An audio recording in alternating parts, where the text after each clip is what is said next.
दोस्तों नमस्कार। मैं नंदू सिंह आप सबका वाईफाई समर्पण यूट्यूब चैनल में स्वागत करता हूं। हमारे चल रही थी टेस्ट क्विज चल रही थी पॉलिटी पर।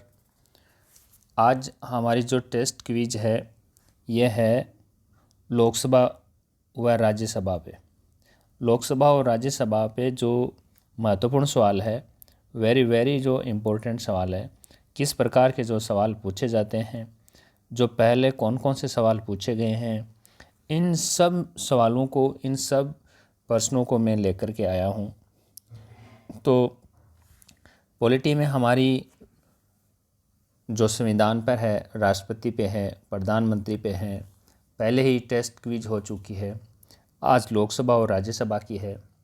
इससे पहले आप इंडियन हिस्ट्री की टेस्ट क्विज भी आप देख सकते हैं, अपना मूल्यांकन कर सकते हैं। वाईफाई समर्पण यूट्यूब चैनल पर आप इंडियन हिस्ट्री टेस्ट सीरीज़ में जाकर के, प्लेलिस्ट में जाकर के आप वहां देख सकते हैं, और साथ में जो पीछे की टेस्ट क्विज है वो भी देख सकते हैं। इसके अलावा अन्य विषय भी आपको वाईफाई समर्पण यूट्यूब चैनल में आपको लेक्चर वीडियो मिल जाएंगे। तो हम शुरू करते हैं। शुरू करने से पहले दोस्तों मेरा निवेदन है कि यदि अब तक आपने वाईफाई समर्पण यूट्यूब चैनल को सब्सक्राइब नहीं किया है तो दोस्तों सब्सक्राइब कर लें। साथ में जो बेल आइकन बना हुआ है उसको भी ऑन कर लें, ताकि जो भी नेक्स्ट नोटिफिकेशन है, आने वाले महत्वपूर्ण जो वीडियोज़ हैं उनके आपको नोटिफिकेशन मिल सकें। और दोस्तों चैनल में आप अदर विषय भी आप यहाँ देख सकते हैं प्लेलिस्ट में जाकर के। तो आइए हम शुरू करते हैं। देखिए टेस्ट क्विज में देखिए आप सबसे जो पहला सवाल है, धन विधेयक सर्वप्रथम किस सदन में प्रस्तुत किया जाता है। देखिए धन विधेयक को लेकर के ये सवाल कई बार पूछा जा चुका है। वेरी इम्पोर्टेंट सवाल है, वेरी मोस्ट इम्पोर्टेंट सवाल है कि धन विधेयक सर्वप्रथम किस सदन में प्रस्तुत किया जाता है। ए राज्यसभा में, बी लोकसभा में, सी ग्राम पंचायत पर, डी किसी भी सदन में। तो बताइए कि धन विधेयक सर्वप्रथम किस सदन में प्रस्तुत किया जाता है। देखिए धन विधेयक को लेकर के कई प्रकार के सवाल पूछे जाते हैं। तो आप ये बताइए कि धन विधेयक सर्वप्रथम किस सदन में प्रस्तुत किया जाता है। देखिए आप वीडियो को पॉज करके, रोक करके आप सवालों को हल कर लें। साथ में कॉपी और पेन ज़रूर रखें दोस्तों, कॉपी पेन साथ में रखें। आप लिखते रहें कि किस सवाल में आपका कौन सा ऑप्शन सही हुआ है, और साथ में मूल्यांकन भी करें। और कमेंट करके ज़रूर बताएं दोस्तों कितने सवाल सही हो रहे हैं। कमेंट ज़रूर करें दोस्तों, साथ में शेयर भी करना है। तो आइए हम हल करते हैं इसी सवाल को। देखिए धन विधेयक सर्वप्रथम जो किस सदन में प्रस्तुत किया जाता है, ये केवल लोकसभा में ही प्रस्तुत किया जाता है। सबसे पहले लोकसभा में ही प्रस्तुत किया जाता है। तो धन विधेयक सर्वप्रथम, यहाँ देखिए पूछा सर्वप्रथम किस सदन में प्रस्तुत किया जाता है, तो यह बी सही होगा कि लोकसभा में। दूसरा सवाल, संसद के दोनों सदनों की संयुक्त बैठक की अध्यक्षता कौन करता है। ए में राज्यसभा सभापति, बी में राष्ट्रपति, सी में लोकसभा अध्यक्ष, डी में राज्यसभा उपसभापति। तो बताइए कि संसद के दोनों सदनों की संयुक्त जो बैठक होती है, संयुक्त बैठक की अध्यक्षता को लेकर के सवाल पूछा गया कि अध्यक्षता कौन करता है। बताइए, बहुत अच्छा सवाल है ये कि संसद के संयुक्त अधिवेशन की अध्यक्षता कौन करता है यहाँ पे। तो आप बताइए यहाँ सही आंसर क्या होगा। बहुत अच्छा सवाल है। कमेंट ज़रूर करें, कमेंट करके आप बताएं निश्चित रूप से कि आपके कितने सवाल सही हो रहे हैं। तो बताइए संसद के दोनों सदनों की संयुक्त बैठक की अध्यक्षता कौन करता है यहाँ। तो आइए हम हल करें कि संसद के दोनों सदनों की जो संयुक्त बैठक की अध्यक्षता करता है, देखिए वह कौन करता है, ये लोकसभा अध्यक्ष ही करता है। आप याद कैसे करेंगे कि अध्यक्षता लोकसभा अध्यक्ष ही करता है। यहाँ आपको ये ध्यान रखना है कि लोकसभा अध्यक्ष ही अध्यक्षता करता है। देखिए लोकसभा धन विधेयक है या नहीं, ऐसा निर्णय कौन करता है। यहाँ देखिए बैठक की अध्यक्षता फिर धन विधेयक है या नहीं है, ऐसे आगे बहुत सारे सवाल आएंगे यहाँ पे। अगला सवाल देखिए, राज्यसभा की अधिकतम सीटें हो सकती है। देखिए राज्यसभा की अधिकतम सीटें हो सकती है, ये सवाल पूछा। सवाल को अच्छी तरह से समझिए आप कि राज्यसभा की अधिकतम कितनी सीटें हो सकती है। ए 245, सी 233, बी में 233, सी में 500, डी में 250। तो बताइए राज्यसभा की अधिकतम कितनी सीटें हो सकती है। बहुत अच्छा सवाल है ये। देखिए राज्यसभा की अधिकतम हम सीटों की बात करें तो कितनी सीटें हो सकती है यह। देखिए हम हल करते हैं कि राज्यसभा की अधिकतम सीटें कितनी हो सकती है। यहाँ हम बात करते हैं 250, अधिकतम सीटें 250 हो सकती है। यहाँ देखिए वर्तमान की सीटें नहीं पूछी गई है, ये पूछी गई अधिकतम कितनी सीटें हो सकती है। तो यहाँ 250 डी ऑप्शन होगा। चौथा सवाल, प्रोटेम स्पीकर सामान्यतः किससे नियुक्त किया जाता है। प्रोटेम स्पीकर सामान्यतः किससे नियुक्त किया जाता है। ए पिछली लोकसभा के अध्यक्ष को, बी नवनिर्वाचित लोकसभा के वरिष्ठतम सदस्यों में से एक को, सी पिछली लोकसभा के उपाध्यक्ष को, डी इनमें से कोई नहीं। तो बताइए कि प्रोटेम स्पीकर सामान्यतः किसे नियुक्त किया जाता है। बताइए आप कि प्रोटेम स्पीकर सामान्यतः किसे नियुक्त किया जाता है। देखिए एक प्रोटेम स्पीकर बोलें तो हम अस्थायी एक लोकसभा अध्यक्ष ही हो गया या विधानसभा अध्यक्ष हो गया, तो यही जो शपथ दिलाने का काम करता है। तो प्रोटेम स्पीकर किसे नियुक्त किया जाता है। तो देखिए सामान्यतः जो प्रोटेम स्पीकर जो नियुक्त किया जाता है उसकी यदि हम बात करें तो यहाँ सही आंसर की बात कर रहे हैं तो नवनिर्वाचित लोकसभा के जो वरिष्ठतम सदस्य होता है उसी को ही प्रोटेम स्पीकर नियुक्त किया जाता है, जो वरिष्ठतम सदस्य होता है नवनिर्वाचित। तो यहाँ बी सही होगा। सवाल संख्या 5वां देखिए, राष्ट्रपति मनोनीत कर सकता है। देखिए राष्ट्रपति मनोनीत कर सकता है। विकल्प ए में राज्यसभा में 12 सदस्य, विकल्प बी में राज्यसभा में 10 सदस्य, विकल्प सी में राज्यसभा में 2 सदस्य, विकल्प डी में राज्यसभा में 15 सदस्य। तो बताइए राष्ट्रपति मनोनीत कर सकता है, राष्ट्रपति कितने सदस्य मनोनीत कर सकता है राज्यसभा में। तो यहाँ सवाल ये पूछा गया है कि राष्ट्रपति कितने सदस्य मनोनीत कर सकता है राज्यसभा में। देखिए बहुत अच्छा सवाल है। आप वीडियो को पॉज करके साथ में कॉपी और पेन ज़रूर साथ में रखें, लिखते रहें आप और कमेंट करके ज़रूर बताएं। साथ में आप व्हाट्सएप नंबर है मेरे यहाँ, जो ये नंबर दिए हुए हैं मेरे खुद के नंबर हैं, आप यहाँ पर भी मुझे व्हाट्सएप से आप अवगत करा सकते हैं, बता सकते हैं कितने आपके सही हो रहे हैं। साथ में जो वाईफाई समर्पण यूट्यूब चैनल के ग्रुप से भी आप जुड़ सकते हैं, व्हाट्सएप करें आप। तो देखिए राष्ट्रपति जो मनोनीत कर सकता है यह राज्यसभा में 12 सदस्य मनोनीत कर सकता है। तो यहाँ सही ऑप्शन ए होगा। छठा सवाल, भारतीय संसद के संदर्भ में सम्मिलित है। देखिए भारतीय संसद के संदर्भ में सम्मिलित है।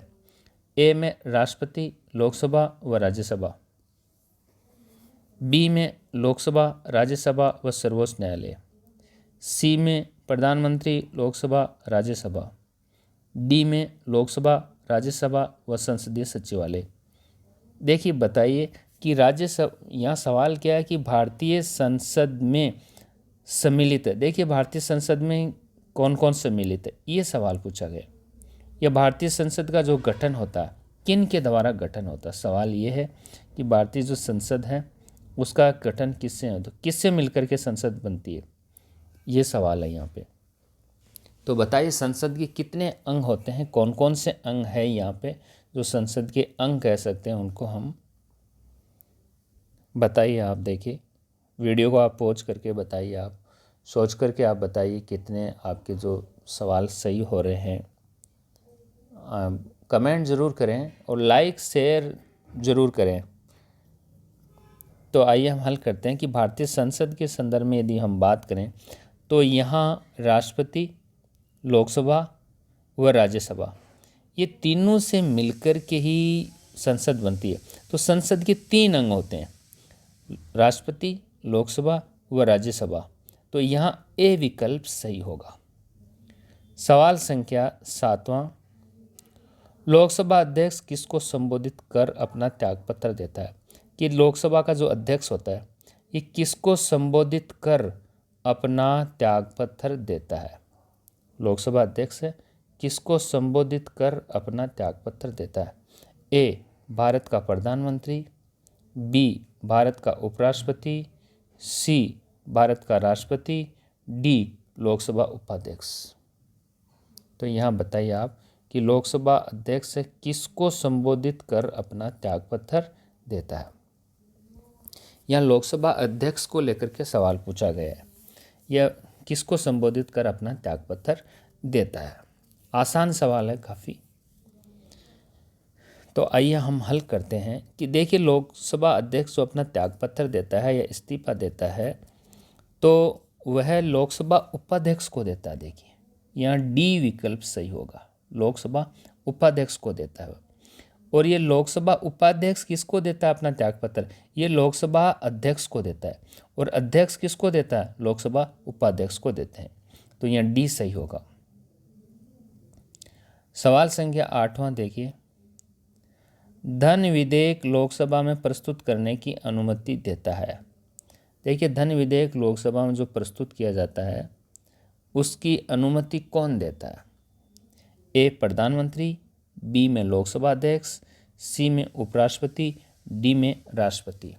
तो बताइए कि धन विधेयक लोकसभा में प्रस्तुत करने की अनुमति कौन देता है? बताइए आप यहाँ कि धन विधेयक है लोकसभा में जो प्रस्तुत करने की अनुमति कौन देता है? देखिए धन विधेयक को लेकर के अक्सर बहुत बार सवाल पूछा जाता है और यहाँ ये सभी सवाल महत्वपूर्ण सवाल हैं, बार बार कंपटीशन एग्जाम में रिपीट हुए सवाल हैं ये। तो देखिए जो धन विधेयक लोकसभा में प्रस्तुत करने की अनुमति की बात करें तो यहाँ डी विकल्प सही होगा, राष्ट्रपति ही देता है। धन विधेयक लोकसभा में जो प्रस्तुत किया जाता है ये राष्ट्रपति के द्वारा ही प्रस्तुत किया जाता है। अच्छा धन विधेयक है या नहीं है ऐसा निर्णय कौन करता है? ये लोकसभा अध्यक्ष करता है। लेकिन धन विधेयक लोकसभा में जो प्रस्तुत किया जाता है वह राष्ट्रपति की अनुमति के बाद ही प्रस्तुत किया जाता है। तो डी होगा यहाँ। 9वां सवाल देखें, राजस्थान में लोकसभा सीटों में कुल आरक्षित सीटों की संख्या है। देखिए राजस्थान में जो लोकसभा सीटें हैं उनमें कुल आरक्षित सीटों की संख्या कितनी है? ए में 7, बी में 10, सी में 9, डी में 4। ये दोस्तों ये सवाल कई बार एग्ज़ाम में पूछा जा चुका है। वेरी वेरी इम्पोर्टेंट सवाल है ये कि राजस्थान में लोकसभा सीटों में कुल आरक्षित सीटों की संख्या कितनी है। ये सवाल है कई बार एग्ज़ाम में पूछा जा चुका है ये सवाल। तो राजस्थान में जो लोकसभा सीटें हैं उनमें से कुल रिजर्व्ड सीटें कितनी है बताइए आप दोस्तों। तो आइए हम इसी सवाल को हल करते हैं कि राजस्थान में जो लोकसभा की सीटें हैं और उनमें जो आरक्षित सीटें हैं, रिजर्व सीटें की बात की गई है यहाँ पे, रिजर्व सीटें कितनी है। तो देखिए रिजर्व सीटों की हम बात करें तो यहाँ कुल जो सीटों की संख्या है रिजर्व सीटें ये 7 सीटें। देखिए जो राजस्थान से कुल लोकसभा की सीटें कितनी है, ये 25 सीटें हैं, उनमें से 7 रिजर्व सीटें हैं। 7 की बात करें तो 4 SC शेड्यूल कास्ट के लिए और 3 ST शेड्यूल जो ट्राइब्स है, ठीक है, अनुसूचित जाति और अनुसूचित जनजाति, तो शेड्यूल कास्ट के लिए 4 है और जो ट्राइब्स हैं उनके लिए 3 है। इस प्रकार 4 + 3 कुल रिजर्व सीटें कितनी है? 7 सीटें हैं राजस्थान से। 10वां सवाल कि राज्यसभा के सदस्यों का कार्यकाल होता है। देखिए राज्यसभा के सदस्यों का कार्यकाल पूछा गया है। ए में 5 वर्ष, बी में 6 वर्ष, सी में 4 वर्ष, डी में 7 वर्ष। तो बताइए कि राज्यसभा के सदस्यों का कार्यकाल कितना होता है। आसान सवाल है, काफ़ी आराम से आप इसको सोच के बता सकते हैं। राज्यसभा के सदस्यों के कार्यकाल का सवाल है। तो आइए हम हल करते हैं कि राज्यसभा के जो सदस्यों के कार्यकाल की बात करें या राज्यसभा के सदस्यों का जो कार्यकाल कितना होता है। देखिए, राज्यसभा के सदस्यों की हम कार्यकाल की बात करें तो ये राज्यसभा के जो सदस्य हैं उनका कार्यकाल 6 वर्ष का होता है। 6 वर्ष का होता है, यहाँ 20 सही होगा। देखिए, राज्यसभा के सदस्यों का कार्यकाल 6 वर्ष का होता है और राज्यसभा कभी भी भंग नहीं होती। ध्यान रखना, राज्यसभा कभी भी भंग नहीं होती है। तो यहाँ सही होगा, 20 सही होगा। राज्यसभा वित्त विधेयक को कितने दिन रोक सकती है, ये सवाल है। 11वां सवाल। ए 14 दिन, बी 1 माह, सी 7 दिन, डी 10 दिन।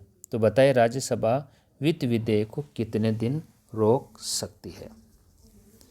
तो राज्यसभा है वो वित्त विधेयक को कितने दिन रोक सकती है, सवाल ऐसा है यहाँ पे। तो बताइए आप यहाँ सही आंसर क्या होगा। देखिए, वित्त विधेयक सर्वप्रथम लोकसभा में प्रस्तुत किया जाता है। ये किसी मंत्री के द्वारा ही प्रस्तुत किया जाता है, एक तरह से सरकारी विधेयक होता है। तो जब ये लोकसभा में प्रस्तुत करने के बाद में राज्यसभा में जाता है तो राज्यसभा में कितने दिन तक इसे रोक सकती है, सवाल ये पूछा गया। तो देखिए, आइए हम हल करें कि ये राज्यसभा 14 दिन तक रोक सकती है और 14 दिन रोकने के बाद यदि पारित नहीं भी करे तो स्वतः ही ये पारित हो जाता है। तो राज्यसभा को वित्त विधेयक को लेकर के कोई ज़्यादा शक्तियाँ प्राप्त नहीं है, उसे पारित करना ही पड़ता है। सवाल संख्या 12वां। प्रथम लोकसभा अध्यक्ष थे। देखिए, लोकसभा के जो पहले अध्यक्ष कौन थे, ये सवाल पूछा गया। ठीक है, जो प्रथम लोकसभा के अध्यक्ष थे या लोकसभा के प्रथम अध्यक्ष थे। देखिए, ए में अनंत शयनम अयंगर, बी में गणेश वासुदेव मावलंकर, सी में सुकुमार सेन, डी इनमें से कोई नहीं। तो बताइए प्रथम लोकसभा के अध्यक्ष कौन थे, सवाल ये यहाँ पे। बहुत अच्छा सवाल है, कई बार ये प्रतियोगी परीक्षाओं में पूछा जा चुका है। लोकसभा का अध्यक्ष पूछा गया है, वर्तमान लोकसभा का अध्यक्ष नहीं पूछा गया है। यहाँ पे जो पहले लोकसभा अध्यक्ष थे उनकी बात की गई है। तो आइए हम हल करते हैं कि देखिए, लोकसभा के जो प्रथम अध्यक्ष थे ये गणेश वासुदेव मावलंकर थे और इसको संक्षिप्त में जीवी मावलंकर भी बोलते हैं। तो जीवी मावलंकर या गणेश वासुदेव मावलंकर ये थे, यहाँ 20 सही होगा। 13वां सवाल। वर्तमान में राज्यसभा सीटें हैं। देखिए, वर्तमान में राज्यसभा सीटें कितनी है, ये सवाल है। ए 250, बी 245, सी 240, डी 230। तो वर्तमान में राज्यसभा सीटें हैं, बताइए वर्तमान में राज्यसभा में कितनी सीटें हैं, सवाल ऐसा है। तो वर्तमान में जो राज्यसभा सीटें हैं, ये सवाल है। इससे पहले हमने अभी जो टेस्ट में देखा था वह था कि राज्यसभा में कितनी सीटें हो सकती है और वर्तमान में राज्यसभा सीटें कितनी है, सवाल का अंतर देखिए आप। तो आइए हम हल करते हैं कि वर्तमान में जो राज्यसभा की सीटें हैं। देखिए, सीटों की संख्या की हम बात करें तो वर्तमान में राज्यसभा जो सीटें हैं, देखिए 245 सीटें वर्तमान में 245 सीटें। और अधिकतम कितनी सीटें हो सकती, ऐसा सवाल पूछा जाए तो 250 और वर्तमान में कितनी है तो 245, ये ध्यान रखना है। तो यहाँ बी विकल्प सही होगा, ये सही होगा बी। ये 14वां सवाल देखिए, राजस्थान से कुल कितने संसद सदस्य चुने जाते हैं। देखिए, राजस्थान से कुल कितने संसद सदस्य चुने जाते हैं। ए 25, बी में 10, सी में 35, डी में 12। ये सवाल राजस्थान पुलिस परीक्षा में पहले पूछा जा चुका है कि राजस्थान से कुल कितने संसद सदस्य चुने जाते हैं। तो बताइए आप, राजस्थान से कुल कितने संसद सदस्य चुने जाते हैं। सवाल काफ़ी आसान भी है और इसे यदि हम सही ढंग से नहीं समझें तो काफ़ी कठिन भी है ये सवाल। तो अच्छी तरह से आप बताइए, आप वीडियो को पॉज करके आप बताइए, साथ में कमेंट ज़रूर करें कि कितने सवाल आपके सही हो रहे हैं। सब्सक्राइब दोस्तों ज़रूर करना है आपको वीडियो को। तो बताइए राजस्थान से कुल कितने संसद सदस्य चुने जाते हैं। देखो, जो राजस्थान से संसद सदस्यों की हम बात करें तो यहाँ जो सही आंसर होगा 35 सदस्य। राजस्थान से जो संसद सदस्य चुने जाते हैं 35 चुने जाते हैं। अब देखिए कैसे, आप समझने की कोशिश कीजिए कि लोकसभा से जो चुने जाते हैं 25 लोकसभा सीटें हैं राजस्थान में, प्लस 10 राज्यसभा सीटें हैं। तो लोकसभा और राज्यसभा से मिलके क्या बनती है, संसद बनती है। तो लोकसभा से कितनी सीटें हैं, 25, साथ में राज्यसभा से कितनी सीटें हैं, 10। तो 25 व 10 कितने हुए, 35। तो 35 यहाँ संसद का पूछा गया दोस्तों, लोकसभा का नहीं पूछा गया। तो संसद लोकसभा और राज्यसभा दोनों से मिलके बनती है। तो 10 प्लस 25 कितने हुए, 35 सदस्य हुए। तो यहाँ जो सही आंसर होगा 35। इस सवाल को दोस्तों ऐसे भी कह सकते हैं कि राजस्थान से कितने सांसद चुने जाते हैं। संसद के स्थान पर ऐसे पूछा जाए कितने सांसद चुने जाते हैं, या सांसदों की संख्या कितनी होती है राजस्थान में। ठीक है, तो सांसद भी 35 ही होंगे। जब संसद सदस्य जितने हैं तो वही सांसद कहलाएंगे, तो 35 ही होंगे। लोकसभा के 25 सदस्य सांसद ही होते हैं। वो जो राज्यसभा से जो मनोनीत होते हैं वह कितने होते हैं, 10। तो 10 प्लस 25 कितने हो गए, 35। या 35 सही होंगे। अगला सवाल देखें, लोकसभा के संबंध में असत्य कथन है। देखिए, लोकसभा के संबंध में असत्य कथन पूछा है, यानी सत्य नहीं है, असत्य कथन है। कौन सा कथन असत्य है। देखिए, लोकसभा प्रथम सदन है, निम्न सदन है, लोकसभा लोकप्रिय सदन है, द्वितीय सदन है। तो बताइए लोकसभा के संबंध में असत्य कथन कौन सा है जो सही नहीं है लोकसभा के संबंध में। सवाल इस प्रकार से है। तो आइए हम हल करते हैं यहाँ कि लोकसभा के संबंध में असत्य कथन कौन सा है। देखिए, एक ही सवाल में काफ़ी जानकारी पूछ ली गई है यहाँ पे। तो लोकसभा में जो असत्य कथन है लोकसभा के संबंध में, तो हम यदि इसी के बारे में आगे चर्चा करें, हल करें, तो देखिए कौन सा जो ऑप्शन है या विकल्प है या सही आंसर क्या होगा। आइए हम हल करते हैं कि लोकसभा देखिए प्रथम सदन भी होता है, निम्न सदन भी लोकसभा को कहते हैं, लोकप्रिय सदन भी लोकसभा को कहते हैं, लेकिन द्वितीय सदन नहीं होता। तो यहाँ डी होगा। यहाँ सही आंसर क्या होगा, डी सही होगा यहाँ पे। सवाल देखिए 16वां, राज्यसभा के संबंध में असत्य कथन है। देखिए, यहाँ जो सवाल पूछा गया वो राज्यसभा के संबंध में पूछा गया और पूछा क्या गया है, असत्य कथन को पूछा गया। तो बताइए राज्यसभा के संबंध में असत्य कथन कौन सा है। ए स्थायी सदन है, बी उच्च सदन है, सी अस्थायी सदन है, डी बुजुर्गों व विद्वानों का सदन है। तो बताइए राज्यसभा के संबंध में असत्य कथन कौन सा है। देखिए, काफ़ी जानकारी पूछी गई राज्यसभा के संबंध में। जब आपको 3 विकल्प का पक्का पता होगा तभी तो आप हल कर पाओगे। तो देखिए, राज्यसभा के संबंध में पूछा जा चुका है, तो हम हल करते हैं। आइए देखिए, राज्यसभा स्थायी सदन होता है, कभी भी भंग नहीं होता, ये सही है। ये उच्च सदन है, ये भी सही है। फिर देखिए, यहाँ बुजुर्गों व विद्वानों का सदन है, ये भी सही है। ठीक है, लेकिन अस्थायी सदन नहीं होता। ठीक है, ये है, यहाँ स्थायी सदन होता है। तो यहाँ जो यदि हम बात करें ना, तो असत्य कथन कौन सा होगा, अस्थायी सदन। अस्थायी सदन लोकसभा होती है जो कभी भी भंग हो सकती है। तो यहाँ सी विकल्प सही होगा यहाँ पे।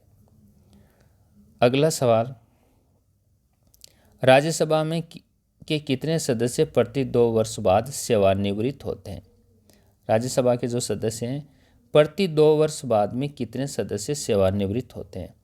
ए में 1/10 सदस्य, बी में 1/3 सदस्य, सी में 1/5 सदस्य, डी इनमें से कोई नहीं। तो बताइए आप कि राज्यसभा के कितने सदस्य प्रति 2 वर्ष बाद सेवानिवृत्त होते हैं। सवाल ये है। तो आप बताइए कि राज्यसभा के कितने सदस्य प्रति 2 वर्ष बाद सेवानिवृत्त हो जाते हैं। यहाँ देखिए, राज्यसभा कभी भी भंग नहीं होती है, आपको ये पता है। तो आइए हम हल करें कि राज्यसभा के जो सदस्य होते हैं प्रति 2 वर्ष बाद 1/3 सदस्य सेवानिवृत्त हो जाते हैं। यहाँ बी विकल्प सही होगा। सवाल संख्या देखिए 18वां की हम बात करें। 18वां सवाल क्या देखिए, लोकसभा सदस्य चुने जाते हैं। देखिए लोकसभा सदस्य कैसे चुने जाते हैं। ए जनता द्वारा प्रत्यक्ष रूप से, बी अप्रत्यक्ष रूप से, सी राष्ट्रपति द्वारा, डी इनमें से कोई नहीं। तो बताइए कि लोकसभा सदस्य चुने जाते हैं, कैसे चुने जाते हैं। ये अप्रत्यक्ष रूप से हैं या प्रत्यक्ष रूप से है या राष्ट्रपति द्वारा ही चुन लिया जाता है या इनमें से कोई नहीं। कौन सा विकल्प यहाँ सही होगा, सही आंसर क्या होगा यहाँ पे। तो देखिए जो लोकसभा सदस्यों का जो चुनाव होता है, जो चुने जाते हैं, ये देखिए सीधे जनता द्वारा ही चुने जाते हैं। यहाँ जनता द्वारा प्रत्यक्ष रूप से वयस्क मतदाताओं द्वारा चुने जाते हैं। वयस्क मताधिकार का प्रयोग होता है, मतदाताओं के द्वारा चुने जाते हैं प्रत्यक्ष रूप से, सीधे जनता के द्वारा। तो यहाँ ए विकल्प सही होगा। सवाल संख्या 19वां देखिए, राज्यसभा सदस्य चुने जाते हैं। देखिए अब राज्यसभा के सदस्य का सवाल पूछा गया है। ऑप्शन ए में जनता द्वारा प्रत्यक्ष रूप से, ऑप्शन बी में अप्रत्यक्ष रूप से, सी में उपराष्ट्रपति द्वारा, डी इनमें से कोई नहीं। तो बताइए राज्यसभा सदस्य चुने जाते हैं, कैसे चुने जाते हैं ये राज्यसभा के सदस्य। तो राज्यसभा सदस्य जो चुने जाते हैं उनकी हम बात करें तो ये कैसे चुने जाते हैं। देखिए राज्यसभा के सदस्य को सवाल है यहाँ पे। तो आइए हम जो हल करते हैं कि जो राज्यसभा के सदस्य चुने जाते हैं ये जनता द्वारा प्रत्यक्ष रूप से नहीं है दोस्तों, ये तो नहीं होगा, ये तो लोकसभा की होगा। तो ये इसमें सही होगा कि अप्रत्यक्ष रूप से। अप्रत्यक्ष रूप से जो राज्य में विधायिका के सदस्य होते हैं, जो एमएलए होते हैं, उनके द्वारा ही ये चुने जाते हैं। ये तो अप्रत्यक्ष रूप से चुने जाते हैं, यानी सीधे जनता द्वारा नहीं चुने जाते हैं, चुने हुए व्यक्तियों के द्वारा चुने जाते हैं। तो बी ऑप्शन सही होगा। सवाल संख्या देखिए आप 20वां सवाल क्या है ये देखिए आप। राज्यसभा सदस्य बनने हेतु न्यूनतम आयु कितनी होनी चाहिए। राज्यसभा का सदस्य बनना है तो उसके लिए न्यूनतम आयु कितनी होनी चाहिए। ऑप्शन ए में 25 वर्ष, ऑप्शन बी में 30 वर्ष, ऑप्शन सी में 35 वर्ष, ऑप्शन डी में 40 वर्ष। तो बताएं आपकी राज्यसभा सदस्य बनने हेतु न्यूनतम आयु कितनी होनी चाहिए। यह राज्यसभा सदस्य को लेकर के पूछा गया सवाल है, तो सोच करके बताइए। साथ में दोस्तों अब तक यदि आपने चैनल को सब्सक्राइब नहीं किया है तो ज़रूर सब्सक्राइब कर लें। इस प्रकार से जो सब्सक्राइब लिखा हुआ है उसको ऊपर प्रेस करें, साथ में उसमें जो ऑल लिखा हुआ है वो नोटिफिकेशन आप ऑन कर लें, जो सभी वीडियो के नोटिफिकेशन मिलते रहें। और दोस्तों इसको लाइक शेयर ज़रूर करना है वाई5 समर्पण यूट्यूब चैनल को। कितने सवाल सही हो रहे हैं ये आप कमेंट में ज़रूर करें, कितने सवाल सही हो रहे हैं, ताकि हम मूल्यांकन कर सकें कि आप किस स्थिति में, कितने लोगों में आपकी क्या स्थिति है। तो आइए हम हल करें कि राज्यसभा बनने हेतु न्यूनतम जो आयु चाहिए दोस्तों वो 30 वर्ष चाहिए देखिए। और यदि लोकसभा सदस्य की पूछी जाए तो 25 वर्ष होगी, राज्यसभा सदस्य की 30 ईयर, और जो राष्ट्रपति, उपराष्ट्रपति और राज्यपाल बनने के लिए 35 वर्ष होती है। तो यहाँ सही विकल्प क्या होगा, यहाँ सही विकल्प 30 वर्ष होगा। तो दोस्तों ये थी अपनी टेस्ट सीरीज़। इजाज़त दीजिए अब आप।